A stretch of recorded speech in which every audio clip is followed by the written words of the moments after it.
Dialog gubernur bersih, kenapa risih? Atau kenapa harus risih sebetulnya, Mas Emerson ya? Nah ini sebelum kita lanjutkan, kita akan tampilkan grafik beberapa nama gubernur yang tersangkut kasus korupsi. Di antaranya ada Syamsul Arifin, Gubernur Sumatera Utara, ini sudah jadi terpidana dalam kasus korupsi APBD Langkat. Ini waktu dia sebelum jadi gubernur ya. Terus Awang Faruk, Gubernur Kaltim, ini tersangka divestasi saham PT Kaltim Primakol. Ada Agusrin Najamuddin, Bengkulu. Ya, ini sebetulnya ada paling tidak ada 14 nama gubernur, hanya gubernur ya. Hanya ada 14 nama gubernur yang tersangkut kasus korupsi, ada terpidana, ada tersangka, dan yang paling ramai saat ini ada Rusli Zainal, Anas Makmun, ada Ratu Atut Hosiah di Banten. Ya. Itu nama-nama yang lagi hits ya kasus-kasusnya. Nah, dengan fakta ini, dengan pernyataan-pernyataan yang disampaikan oleh Ketua APPSI Syahrul Yassin Limpo kepada Presiden, bagi orang awam, ini meskipun mereka mengatakan bahwa mereka tidak ada celah bagi korupsi segala macam, tapi ini semacam kontradiktif seperti itu. Ya, harusnya kan sebagai gubernur dia harus menjunjung tinggi proses penegakan hukum, mendukung pemberantasan korupsi, justru bukan membuat pernyataan-pernyataan yang seolah-olah punya komitmen memberantas korupsi tapi di balik itu tidak, misalnya gitu. Jadi setuju hukuman mati tapi proses internal dulu, pengawasan internal yang harus dilakukan.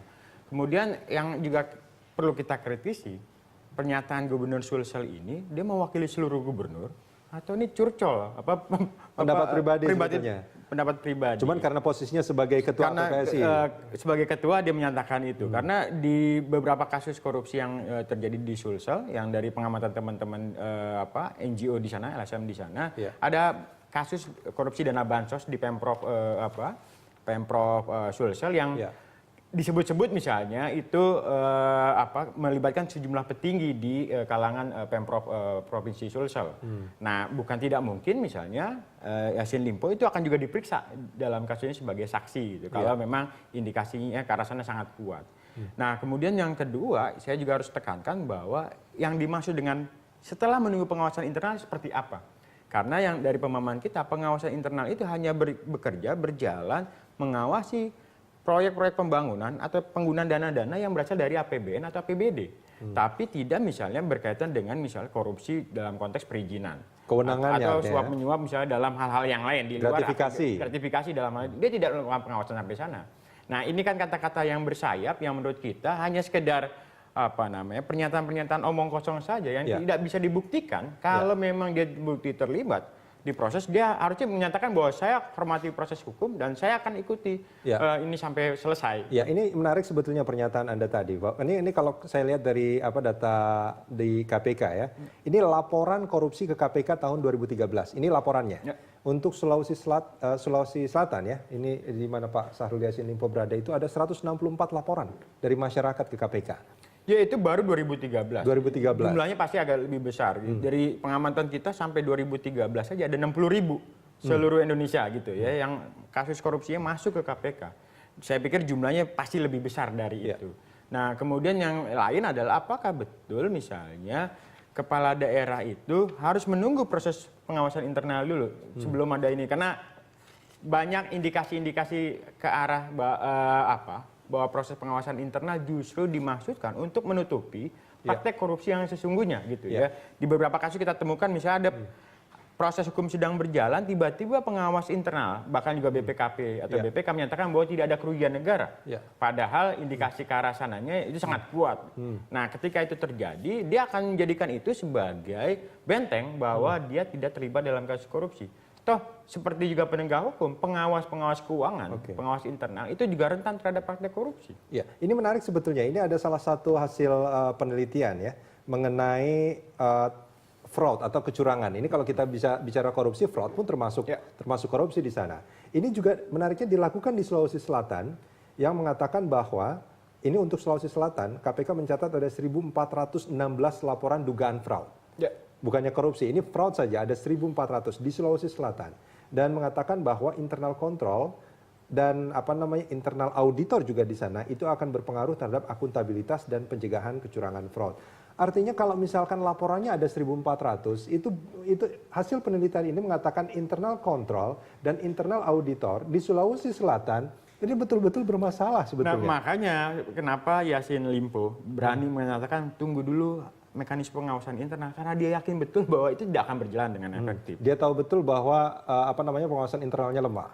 Ya paling tidak kan begini. Bisa dikontrol. Ya bisa dikontrol, artinya sebelum laporan final ada draft yang itu bisa dikoreksi oleh gubernur. Kalau ada indikasi keterlibatan dia bisa dicoret. Atau misalnya kalaupun ada indikasi menyimpang, ya tadi yang akan muncul Densus 86. Jadi hanya diselesaikan secara administratif gitu ya. Atau misalnya kalau bisa ya hanya ditegur atau memberikan sanksi yang juga cukup ringan. Dan ini tidak akan memberikan pengaruh apapun bagi tercapainya tata kelola pemerintahan daerah yang baik gitu ya.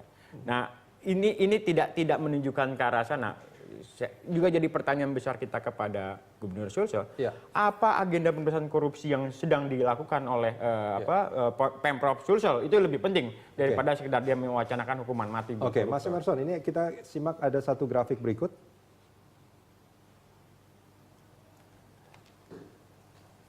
Ini kutipan pernyataan dari Profesor Dr. Nur Basuki Minarno, pengawasan internal APIP dan juga pengawasan eksternal menimbulkan satu, tidak efektif dalam pelaksanaan pengawasan. Yang kedua adalah duplikasi. Yang ketiga, tumpang tindih dalam pelaksanaan. Ya, ini menarik sekali sebetulnya masalah pengawasan baik internal maupun eksternal sendiri aja sebetulnya juga tidak tidak efisien juga, tidak efektif juga. Memang jadi perdebatan sekarang, apakah fungsi-fungsi pengawasan internal, inspektorat yang ada di Pemprov atau kabupaten itu berjalan dengan efektif. Dulu KPK pernah membuat gagasan itu dilebur menjadi satu, dikembalikan artinya kepada BPKP pusat, dengan BPK atau BPKP atau satu badan audit yang melakukan proses pengawasan terhadap kerja-kerja pembangunan di daerah. Gitu. Artinya tidak melapor lagi kepada kepala daerah ya? Ya, artinya kalau memang ada indikasi menyimpang, itu bisa langsung ke proses penegakan hukum. Jadi tidak ada mekanisme pat gulipat atau kong kali kong untuk mensiasati hasil pengawasan internal karena mereka tidak bertanggung jawab kepada kepala daerah. Nah ini sayangnya sampai saat ini belum muncul tuh soal penyatuan mekanisme pengawasan. Di Undang-Undang Pemda yang baru mudah-mudahan kalau saya tidak salah kutip ya Pak Juhermansyah sudah mengatakan pengawasan internal nanti yang ada di daerah nanti akan dijadikan pengawasan pusat. Ya memang tidak semudah itu ya. Perlu ada mekanisme proses yang saya pikir juga cukup panjang dan sampai saat ini pun pemerintah tidak melakukan upaya-upaya ke arah sana. Nah di sisi yang lain pemerintah daerah setempat itu agak khawatir tuh kalau kembali ke pusat, jadi mereka tidak akan mungkin leluasa menggunakan dana-dana APBD atau APBN dari pusat misalnya untuk kepentingan-kepentingan pihak tertentu. Ya lagi-lagi kan persoalannya begini, kalau bersih kenapa harus bersih? Yang celakanya tidak banyak orang bersih yang sekarang menjadi kepala daerah. Nah ini dari catatan ICW kalau kita bicara soal gubernur, kembali ke gubernur ya. Dari kasus-kasus korupsi ini, mana lebih banyak? Apakah ini karena penggunaan anggaran daerah yang salah atau sebetulnya lebih banyak ke gratifikasi? Ya, dari catatan KPK dan juga hasil riset yang kita buat misalnya, paling tidak untuk KPK sendiri menyatakan ada 18 modus korupsi yang melibatkan kepala daerah. Memang yang paling menonjol adalah soal korupsi pengadaan barang dan jasa, kemudian yang kedua itu adalah dana bansos, kemudian dana-dana yang itu berasal dari pusat, dana alokasi khusus dan sebagainya. Nah, di sini sebenarnya memang ada kecenderungan yang menarik. Semakin lama mungkin kepala daerah sangat paham bahwa mekanisme pengawasan khususnya dari KPK berjalan secara efektif. Dan pada akhirnya mereka mengambil pilihan lebih baik daripada diproses oleh KPK, jangan korupsi dana APBD atau dana APBN gitu. Makanya pilihan-pilihan yang terjadi adalah seperti yang kasus Gubernur Riau sekarang. Dia tidak korupsi, tapi menerima gratifikasi, menerima suap. Itu yang relatif, itu tidak terpantau. Kalaupun terpantau, apes gitu ya, seperti kasusnya. Dan ditangkapnya juga bukan di daerahnya kan? Bukan di daerah, tapi di luar daerah. Di luar daerah. Kalau itu terjadi di daerah, belum tentu misalnya pengawas internal akan mau memproses gitu ya. Apakah juga jadi pertanyaan misalnya Muspida atau institusi kejaksaan atau kepolisian di sana mau menangkap gubernur. Itu belum tentu. Mekanisme pengawasan internal dan juga penegak hukum di daerah itu sulit sekali berjalan maksimal kalau mereka masih bergantung terhadap satu institusi atau wadah Muspida, musyawarah pimpinan daerah. Ya, oke. Mas Emerson, kita simak grafik berikut.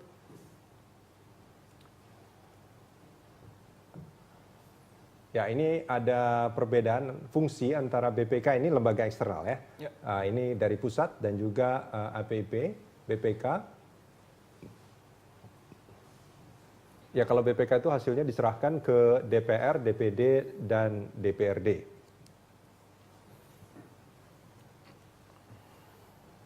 Sementara aparat pengawas internal pemerintah atau APIP diserahkan audit, mengulas atau mereview, evaluasi, pemantauan, pengawasan lainnya diserahkan ke presiden. Nah, ini kalau ya itu ada BPKP, ada Inspektorat Jenderal yang berada di provinsi dan juga di kabupaten kota. Sebelum ke presiden, karena mereka dipilih oleh oleh kepala daerah masing-masing, tentu harus melalui mekanisme itu ya. Artinya ke kepala daerah juga mereka Ya, melaporkan. ini yang saya pikir juga satu yang ironi. Bagaimana misalnya inspektorat di daerah itu tidak berjalan secara maksimal karena hasil pengawasannya itu bersifat rekomendasi. Jadi kalau ya syukur-syukur ditindaklanjuti, kalaupun ditindaklanjuti ya tugas kita hanya rekomendasi, Mas. Dia bilang begitu. Itu keluhan yang saya juga terima dari beberapa teman di bagian inspektorat. Nah, problem yang mendasar juga sebenarnya nggak bisa dikesampingkan soal kalau melihat soal muara, yang salah adalah sebenarnya ketika melakukan proses pilkada gitu berjalan, itu partai-partai politik juga tidak pernah melihat soal rekam jejak orang-orang yang diusung.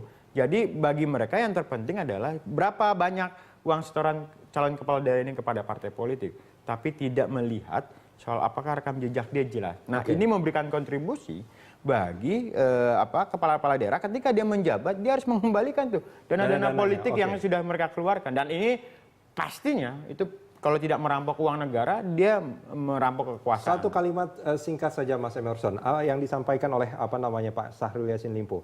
Ini kita patut curiga atas pernyataan ini atau bagaimana kita harus menilainya? Ya, satu yang ironi, negara ini menempatkan negara kita sebagai negara paling korup di dunia. Dan lebih ironi lagi adalah kepala daerah, hampir separuh kepala daerah yang ada di Indonesia itu terlibat dalam kasus korupsi. Nah, pernyataan ini hanya pernyataan yang saya pikir omong kosong, yang itu sulit dibuktikan karena dia juga tidak bisa menunjukkan kepada kita bahwa dia sudah melakukan upaya-upaya pemberantasan korupsi di daerah. Baik, dan apakah ini pernyataan pribadi atau ini pernyataan asosiasi, ini yang tidak pernah jelas. Mas Emerson, terima kasih banyak sudah bersama kami di Prime Time Talk.